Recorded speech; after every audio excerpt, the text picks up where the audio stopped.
इस भिखारी ने एक छोटे लड़के को बेवकूफ बनाने के लिए उसे एक जिम्नास्टिक्स एक्सरसाइजेस की किताब बेच दी। भिखारी ने कहा, अगर तू इस किताब में दिए गए सभी मूव्स सीख लेगा तो एक दिन तू एक इनविंसिबल एक्सपर्ट बन जाएगा। वो मासूम बच्चा बहुत ही भोला था। उसने बिना एक सेकंड सोचे किताब खरीद ली और उसी दिन से प्रैक्टिस शुरू कर दी। 20 साल निकल गए। अब तो वो एक्सरसाइज उसकी डेली लाइफ का हिस्सा बन चुकी थी। एक दिन जब वो झील के किनारे खड़ा था, उसने पानी में हाथ डाला। अचानक उसे ऐसा लगा जैसे उसकी हथेली से एक प्राचीन ड्रैगन निकल रहा हो। फिर उसने आसमान की तरफ इशारा किया और एक फीनिक्स जो ऊंचाई पर उड़ रहा था उसकी तरफ खींचता चला आया। लेकिन टॉनी की नजरों में उसने सिर्फ एक मुर्गा और एक मछली पकड़ी थी। उसी वक्त उसके दिमाग में गुस्से का तूफान आ गया। उसने सोचा, उस भिखारी ने मेरे साथ धोखा किया। ये इनविंसिबल एक्सपर्ट बनने वाली बात सब झूठ थी। पर उसी दिन हमेशा की तरह वो अपनी बेटी के साथ फूड डिलीवरी करने निकला। वो अपनी बाइक पर बैठा इंतजार कर रहा था। तभी उसकी बेटी ने पास के स्टेज पर एक इवेंट देखा। वहाँ मार्शल आर्ट्स कंपटीशन चल रहा था। असल में विलियम फैमिली की सबसे बड़ी बेटी अगले दिन टूर्नामेंट जीतना चाहती थी, इसलिए उसने ये इवेंट रखा था ताकि उसे एक ऐसा पति मिल जाए जो मार्शल आर्ट्स में जबरदस्त हो। बेटी को अपने पापा पर पूरा भरोसा था। उसे लगा, मेरे पापा इनविंसिबल एक्सपर्ट हैं। अगर वो जीत गए तो मुझे एक माँ भी मिल जाएगी। बस फिर क्या था, बेटी ने टॉनी को जबरदस्ती पकड़कर स्टेज पर खड़ा कर दिया। वो पूरे जोश में चिल्लाई, आज का विनर सिर्फ मेरे पापा होंगे। स्टेज पर मौजूद बाकी सारे फाइटर्स जोर जोर से हंसने लगे। उन्होंने टॉनी के फूड डिलीवरी वाले कपड़ों का मजाक उड़ाया। अबे ये तो डिलीवरी बॉय है, जल्दी निकल जा यहाँ से वरना बुरी तरह बेइज्जती होगी। लेकिन उसकी बेटी बिना डरे तुरंत पलटकर जवाब देती है, तुम सब यहाँ कचरा हो। फिर वो बच्ची तेजी से स्टेज की तरफ भागी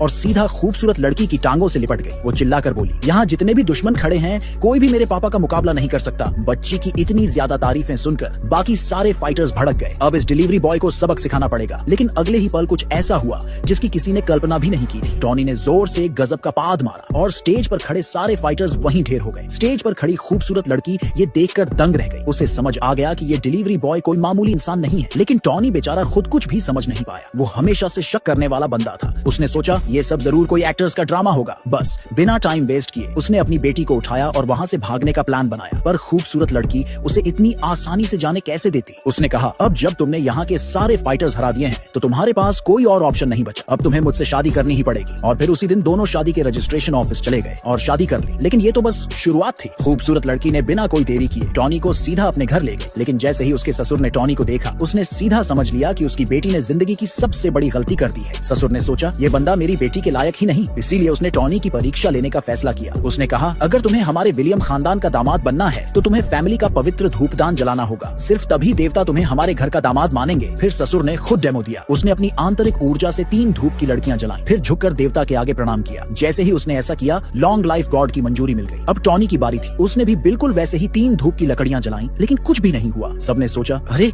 ये तो एकदम बेकार निकला। इसको तो मार्शल आर्ट्स की ABCD भी नहीं आती। लेकिन तभी